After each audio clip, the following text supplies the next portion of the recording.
Bonjour mes chers amis. Alors aujourd'hui, nous sommes le lundi 3 avril, toujours 2023. Et je prolonge la lecture, lecture découverte, parce que je lis et je découvre en même temps ce que je lis, de cet ouvrage de René Jean Dupuy, L'humanité dans l'imaginaire des nations.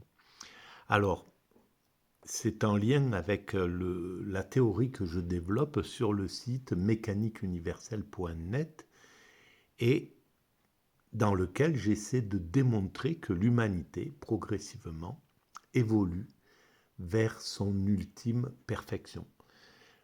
Cette ultime perfection, c'est entre autres la paix universelle, le, la fraternité, un fonctionnement universel, enfin bref, euh,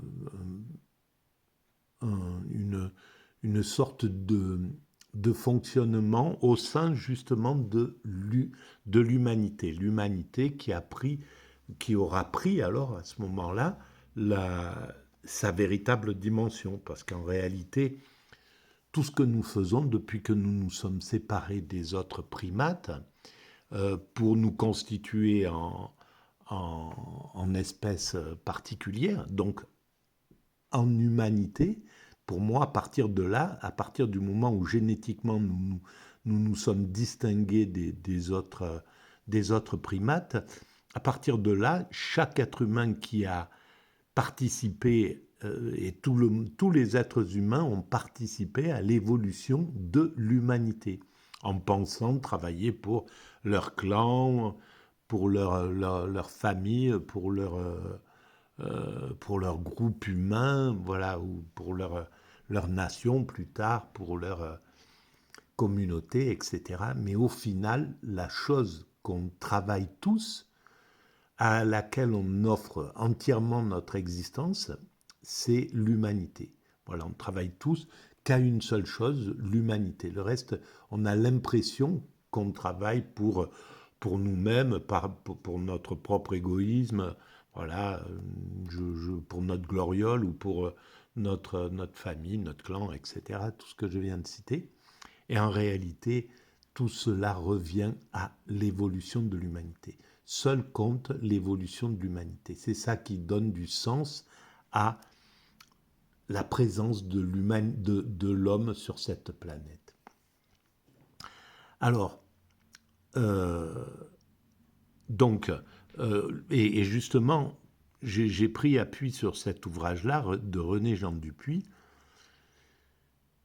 justement parce qu'il s'intéresse au concept d'humanité, à la façon dont ce concept émerge au sein des nations actuellement, euh, et prend une place vraiment particulière au sein des nations. C'est-à-dire que nous fonctionnons en nation, mais notre vision va de plus en plus vers l'humanité dans sa totalité.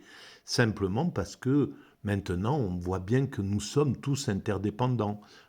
Par exemple, au niveau climatique, on, être se cacher derrière sa nation, dire bon moi nous sommes protégés, etc. On n'a pas besoin de s'occuper du problème de l'humanité, on peut rester sur notre principe national. Ça ne peut pas tenir, on voit bien que c'est pas possible, que tout commence à fonctionner au niveau universel. On a eu un problème avec ce virus, on a encore ce problème-là. C'est universellement maintenant que les choses se, se, se pensent. Alors même si nous sommes encore en tant qu'individus attachés à des appartenances plus restreintes et différentes, hein, voilà, à notre tribu, à notre nation, à notre gang peut-être, peu importe, à notre classe sociale, peu importe, ce qui est en réalité, ce qui fait, ce vers quoi nous allons, c'est vers cette universalité. Et cette universalité, eh bien, il y a des juristes comme René Jean Dupuy qui s'intéressaient au droit international, commençaient à y travailler de façon et de nombreux philosophes, juristes, etc., penseurs sont en train de travailler pour justement euh, organiser cette humanité pour qu'elle fonctionne avec cette vision beaucoup plus universelle. Et de nombreuses choses sont en train de passer, de devenir des patrimoines communs de l'humanité. Et de plus en plus, on commence à rendre, à faire des choses qui nous sont vitales, l'air, l'eau, etc., le, les glaces de l'Antarctique ou de l'Arctique, euh, les déserts, peu importe, les forêts, voilà, tout ça commence à devenir patrimoine de l'humanité. Et donc ça va au-delà du national. Ces lois commencent à devenir extra-nationales. Voilà. Alors, bon, je vais continuer à lire. Alors, voilà où j'en suis arrivé. Où est-ce que j'en étais d'ailleurs? Alors, voyons voir. C'est pas là, c'est pas là, c'est pas là. Voilà. Alors, j'arrive vers la fin, hein. Je suis à la page 269. Il reste très très peu de pages. Alors, donc, je lis, je découvre et puis je commente. Proudhon, Comte, Fourier, Leroux. Alors, tout cela, justement, c'était des penseurs du 19e siècle qui avaient une vision universelle de l'humanité. Le progrès pour eux, justement, entraîner l'humanité vers le bonheur, quoi, hein, vers la fin des problèmes, la fin de la guerre, la fin des problèmes internationaux, etc. À cette époque-là, on connaissait déjà le monde au 19e siècle. On avait les Indiens nous avaient découvert en Amérique, les Indiens d'Amérique avaient découvert les Occidentaux. On était, les Africains avaient découvert aussi les Occidentaux et se rendaient bien compte qu'ils n'étaient pas si sympathiques que ce qu'ils se prétendaient à l'origine, etc. Et puis, voilà, on connaissait la planète. On était allé dans les glaces rencontrer les Inuits, dans les déserts rencontrer les Bédouins, etc., etc. On avait une vision globale de notre espèce, de l'humanité. C'était la première fois au XVIIIe siècle ou au XVIIe siècle, il y avait encore des endroits qui étaient inconnus. Et au XIVe siècle ou au XIIIe siècle, eh ben, les Indiens d'Amérique n'avaient pas, ne nous avaient pas rencontrés. Donc, il y avait donc c'est très récent, en somme. Et alors, dans ce 19e siècle, ces penseurs-là, en même temps, commençaient à penser un monde non seulement universel, mais un monde, on pensait l'égalité, en même temps que la liberté, penser les grandes valeurs de l'humanité, des valeurs qui étaient novatrices, hein, c'était, voilà, Marx, etc., apporter des valeurs de fraternité entre les hommes, etc. Des valeurs qui avaient déjà été un petit peu pensées à partir de la Révolution française. Voilà, alors donc je commence la lecture. Proudhon, Comte, Fourier, Leroux divergeaient sur la représentation de la structure de l'humanité. Ils commençaient à penser humanité. Immanente pour les uns, transcendante pour les autres. Alors, immanente, transcendante. En fait, ça veut dire, pour certains, l'humanité, elle est, voilà, c'est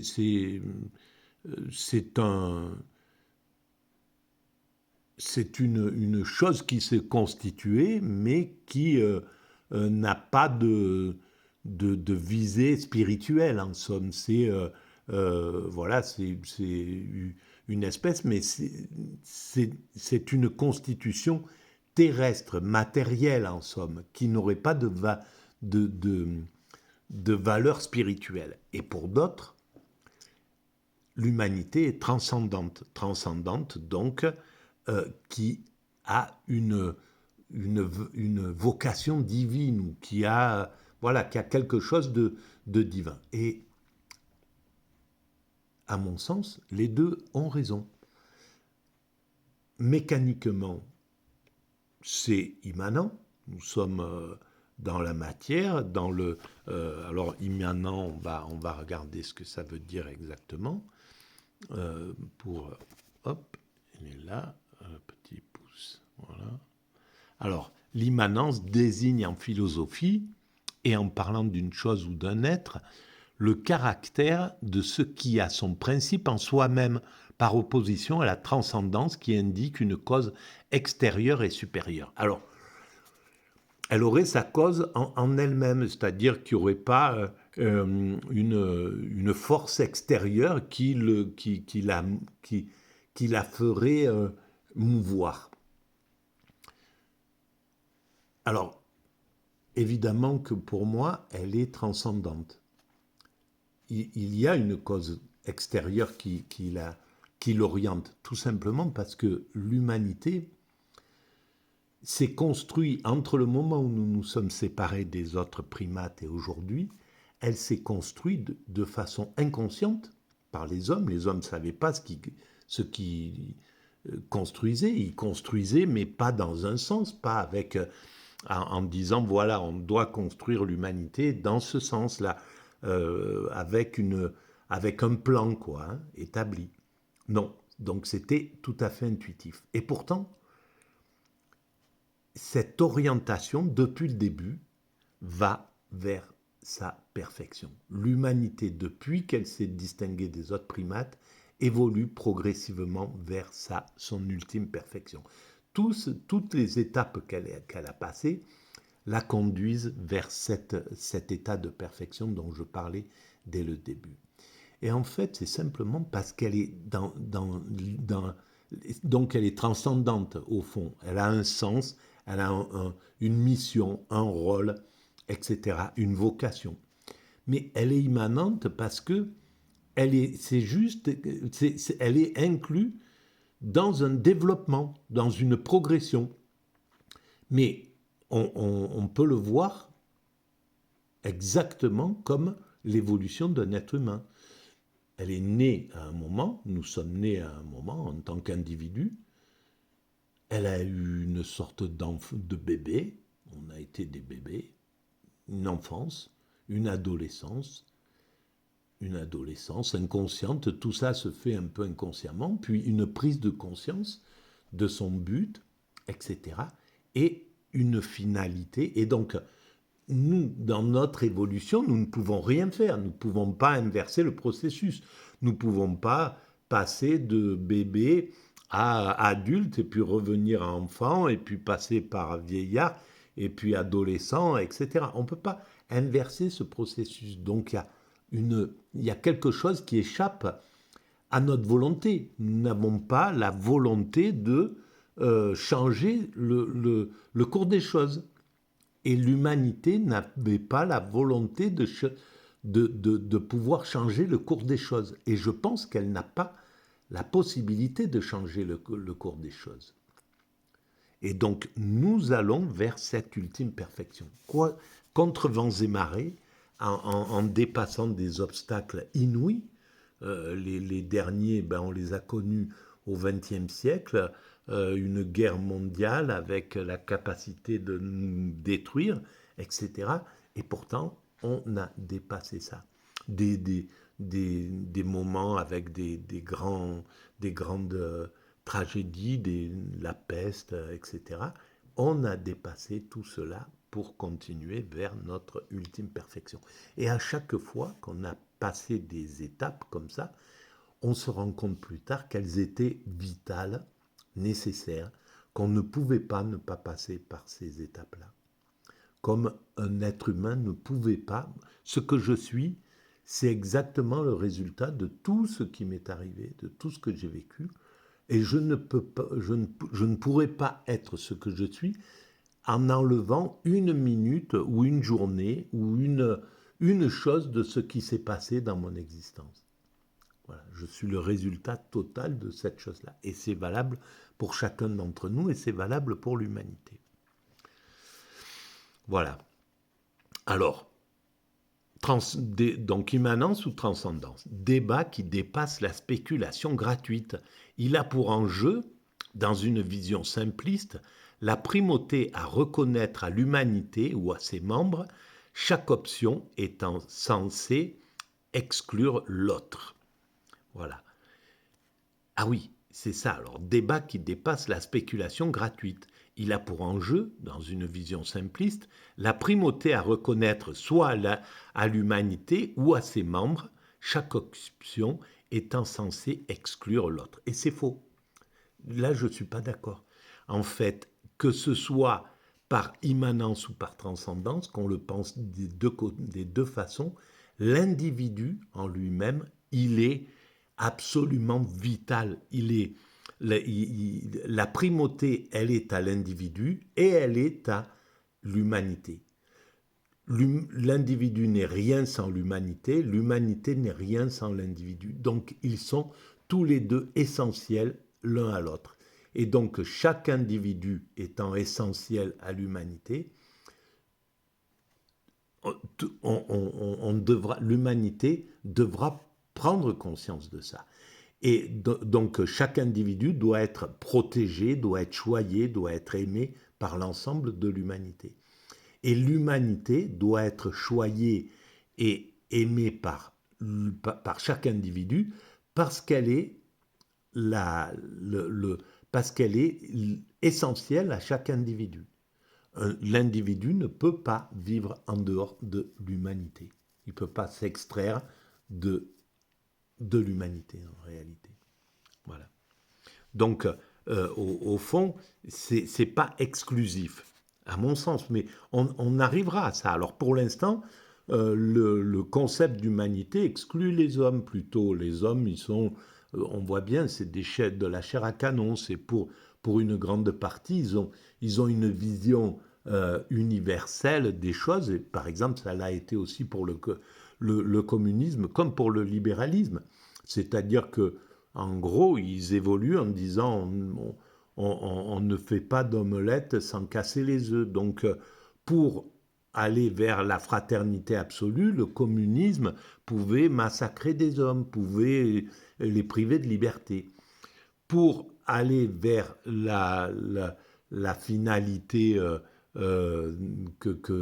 qu'imagine le libéralisme ou le capitalisme, c'est-à-dire là actuellement ce que préconisait un peu le Fukuyama, c'est-à-dire la suprématie du libéralisme, quoi. Et ben pour ça, les Américains ont pu aller bombarder à droite et à gauche pour massacrer des êtres humains dans le but d'unifier cette planète. Voilà. Et donc, dans les deux sens, ce sont des criminels, tout simplement. Parce que l'humain doit être au cœur de l'humanité et l'humanité au cœur de l'humanité aussi. Donc les deux doivent être absolument protégés. Et chaque être humain, le Yéménite qui est maltraité actuellement, il est aussi vital, aussi important à l'humanité que Joe Biden ou que George Bush ou que Xi Jinping ou que Poutine ou que qui que ce soit ou que Macron. Voilà. Et donc l'humanité, aujourd'hui on n'en a pas conscience de ça, parce qu'on est dans un système où le narcissisme est encore notre moteur. Mais l'humanité prendra conscience de ça.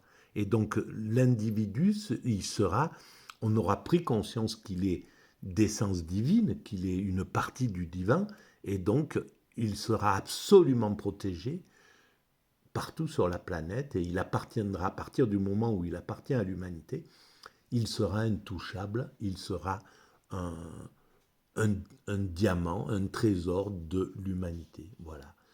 Il fera partie du patrimoine commun de l'humanité, des trésors de l'humanité. Et ça, nous allons vers cette chose. Donc, entre la transcendance du tout sur les parties et l'immanence des parties dans l'ignorance du tout, on retrouve l'opposition sommaire du global et du singulier, antinomie qui, transposée dans l'ordre politique, propose de trancher entre la société et l'individu, et dans l'ordre international, entre la communauté humaine et l'État. Et c'est clair que la communauté humaine, par contre, l'emportera sur l'État. C'est sûr, c'est qu'une question de temps. Ça mettra peut-être un siècle encore, mais ou 2 siècles ou 3 siècles, peu importe. L'humanité, elle a le temps. Elle n'est pas nous, elle n'est pas au rythme où nous de notre évolution. Donc, on pourra batailler, on pourra hurler et dire on veut garder notre nation, on veut voilà les nationalistes d'aujourd'hui sur n'importe quel pays, il y en a des. On pourrait dire qu'une grande partie de la population mondiale est nationaliste, qu'ils soient hindous, israéliens, français, japonais ou russes ou américains. C'est America First, China First, France First, pour un grand nombre d'individus. Une partie commence à se penser citoyen du monde, mais la plus grande partie se considère et se sent extrêmement protégée, a besoin de cette appartenance nationale ou quoi que ce soit. Et puis, elle est importante, cette partie. Moi, je suis fier d'être français, etc. Je suis fier de travailler pour cette nation, etc., etc. Bon, voilà. Mais, quoi qu'il arrive, les nationalistes qui sont là, dans 100 ans, ils n'existent plus. On n'existera plus. Et dans 100 ans, l'évolution aura amené des êtres humains qui seront beaucoup plus aptes à penser universel que maintenant. Et puis dans 200 ans, ils seront encore plus aptes et de moins en moins nombreux à penser national, s'il existe encore le concept de nation, etc. Jusqu'au moment où eh ben, le concept d'univers, le concept international, l'ordre international, aura pris le pouvoir sur l'ordre national. Voilà. Et ça se fera en douceur. Voilà, il y aura une décompression, comme toutes les appartenances se font comme ça. Il y a eu un moment, quand les Allemands de l'Est et de l'Ouest se sont rassemblés, ils n'avaient pas du tout la même mentalité. Ils avaient vécu 70 ans dans 2 ordres différents, 2 façons de penser différentes. Et puis, ben voilà, 4 ou 5 générations plus tard, c'est réglé. Ils sont, voilà, même s'il y a encore un peu des tensions, mais c'est comme ça. Il y a eu des moments, quand la Yougoslavie fonctionnait, c'était la réunion de différentes ethnies, de différents peuples, de différentes nations, qui fonctionnaient très bien quand c'était la Yougoslavie. Il n'y avait pas de tension, pas de violence. Et puis l'Occident a voulu séparer tout ça parce que c'était une force qui était trop intense. Donc il a soutenu les nationalismes, que ça a explosé, il y a eu ces guerres, etc. Et ça s'est scindé. L'URSS était l'agglomération de diverses nations, de divers peuples, de divers pays. Et ça a fonctionné pendant 70 ans. Il n'y a pas eu de violence entre les Polonais et les Tchèques, les Roumains et les Ukrainiens, ou peu importe.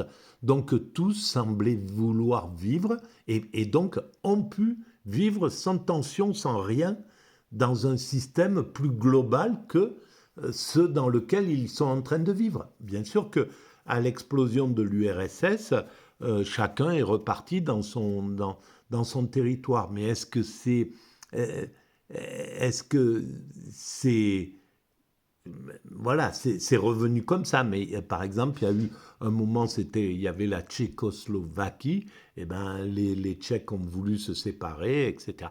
Et qui dit que quand on part dans un mécanisme comme ça, peut-être que finalement, on va continuer à se séparer régionalement. C'est-à-dire que peut-être que la France, elle va commencer elle explosera un jour ou l'autre entre Bretons. Les Bretons reprendront leur autonomie, les Alsaciens, les Méridionaux, les Basques, etc., etc. C'est très possible qu'on aille vers quelque chose comme ça à un certain moment et que ça soit à ce niveau-là qu'il y aura donc la dissolution des nations et ça sera des identités plus petites qui pourront passer au niveau universel.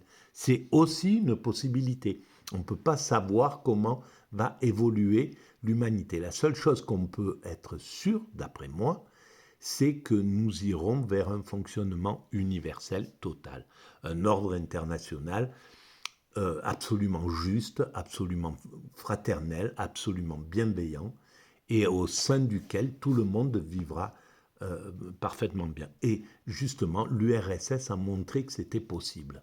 Voilà, que c'est absolument possible de faire cohabiter des êtres humains dans une identité plus grande. Et donc, plus grand que l'URSS, c'est le monde après. Et d'ailleurs, c'est quand même à reconnaître cette cohabitation qu'ils ont réussi à faire, l'URSS. Et je pense que c'est la crainte, c'est quelque chose, c'est vraiment curieux que les États-Unis n'aient pas apprécié cette expérience incroyable.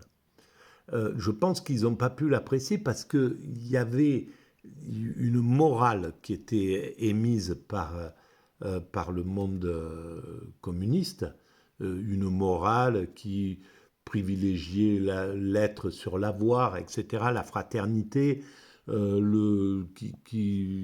qui voulait pas justement de ce libéralisme ou le capitalisme, etc., l'individualisme, l'égoïsme, tout ça, c'était quelque chose qui était banni. Et ça, les Américains pouvaient pas supporter cette morale de vouloir partager, de vouloir, etc., que les dominants ne dominent plus, que ça soit un autre modèle. Et ils ont fini par vaincre, évidemment. Mais c'est pas définitif, c'est pas on n'est pas destiné à être des individualistes, des égoïstes.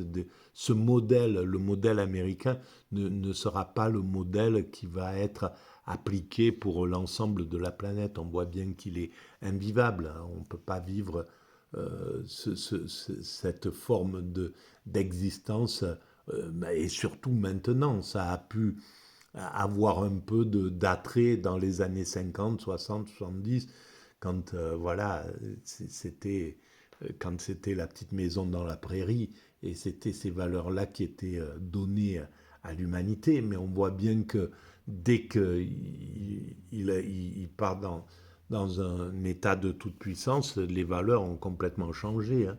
C'est complètement autre chose. Il suffit d'ouvrir Netflix pour voir à quel point on n'est plus dans la petite maison de la prairie.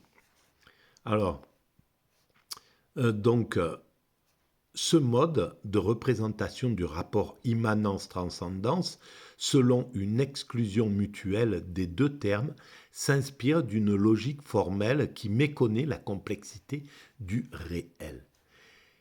S'il existe un tout, sa transcendance à l'égard des parties est inévitable. Exactement, mais là, il a compris, il a tout compris en fait à cette époque-là. Je découvre en même temps, hein. Car elle est la condition même de son existence. Bien sûr que l'humanité est transcendante pour l'être humain. Pour l'être humain, l'humanité, c'est ce qui, c'est tout pour nous. C'est transcendant pour l'être humain, pour l'individu. Mais cela ne signifie pas qu'il les aborde et en consomme la dissolution. Lui-même ne vit que par elle, on vit que par l'humanité.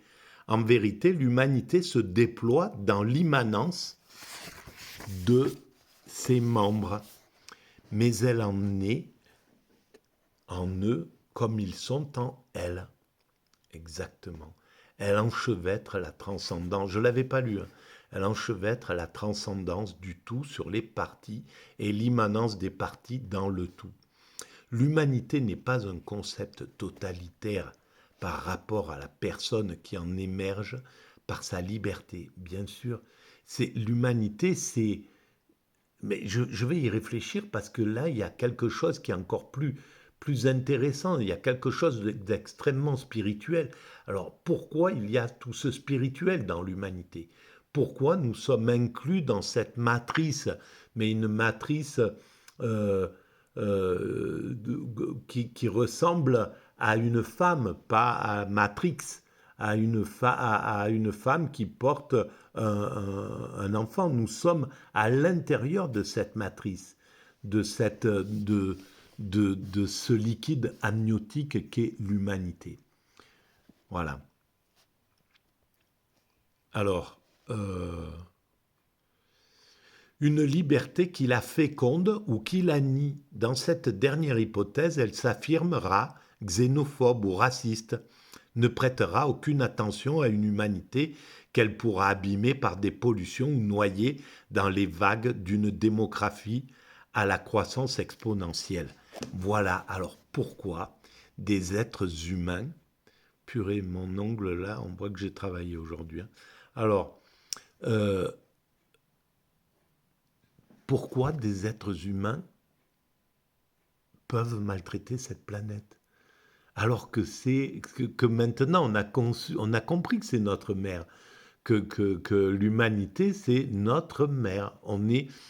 Pourquoi on maltraite l'humanité? Pourquoi on maltraite des parties de nous-mêmes? En fait, c'est un petit peu comme si dans les... Je ne sais pas si vous avez vu ce film des Monty Python, ces deux types qui se battent à coups d'épée, deux chevaliers, et puis bon, un, il lui coupe le bras, l'autre, et il continue à se battre avec l'autre bras, puis il lui coupe l'autre bras, il continue à se battre avec, en donnant des coups de menton, des coups de pied, etc. Voilà, comment on peut massacrer des parties de nous-mêmes? Parce que maltraiter l'Afrique quand on est occidental, c'est maltraiter nous-mêmes. Maltraiter l'Occident quand on est africain, ça serait pareil, et etc. Comment on peut se maltraiter en étant une humanité? Il y a quelque chose qui est de l'ordre de la pathologie qu'il faudra comprendre. L'humanité est un corps de liberté pour les personnes, les nations, les sociocultures et les divers groupes qui s'y forment. S'interroger dans une réflexion sur l'imaginaire, sur l'immanence et transcendance, c'est analyser des phénomènes de représentation. Parmi les mythes qui animent la vie internationale, certains privilégient les parties, d'autres le tout, mais ils apparaissent en une dialectique dont les tensions sont entretenues par la contradiction de la liberté. Voir dans l'humanité un corps de liberté la distingue d'une simple espèce animale, laquelle se saisit comme une horde où chacun sous l'empire de l'instinct grégaire vit selon des pulsions collectives. Voilà, c'est pour ça que nous nous extrayons de la nature. Nous sortons des lois de la nature. C'est là où nous sommes transcendants, où l'humanité est transcendante. On ne sera plus... Voilà, le monde des chimpanzés ne sait pas qu'il est une identité, qu'il devrait avancer vers la fraternité ensemble, se protéger mutuellement, etc. Nous avons la possibilité d'aller et nous allons vers cela. Donc c'est vraiment qu'il y a autre chose dans l'apparition de l'espèce humaine. Elle a un sens, elle a un rôle, elle a quelque chose à accomplir, au fond. Ce tout ne fait aucune place à l'individu, encore moins à la personne issue du passage de l'instinct à l'intelligence et de la masse à la liberté, à la licence aussi, pour dépasser l'antinomie interne de l'immanence, tiraillée entre ceux qui comptent sur leur victoire et ceux qui espèrent en la paix. L'imaginaire est en quête d'un ordre qu'il attend d'une transcendance. Voilà, l'imaginaire attend que d'un ordre qui viendrait du divin, en somme. Mais en fait, le divin, il a mis la pichenette, il a mis l'ordre dans le principe d'évolution, et nous ne pouvons pas déroger à cet ordre-là. Voilà, le divin, c'est ça, son ordre. C'est tout doit évoluer. L'univers doit être en expansion, la vie doit apparaître, doit être en évolution et progressivement donner, dans cette évolution, à un certain moment, donner naissance à l'humanité. Et l'humanité doit être en évolution. J'ai ordonné avec quelques lois, voilà comment pourrait penser un divin qui penserait comme ça. Avec quelques lois, je vous oblige à évoluer et je vous oblige à évoluer vers votre perfection. Voilà.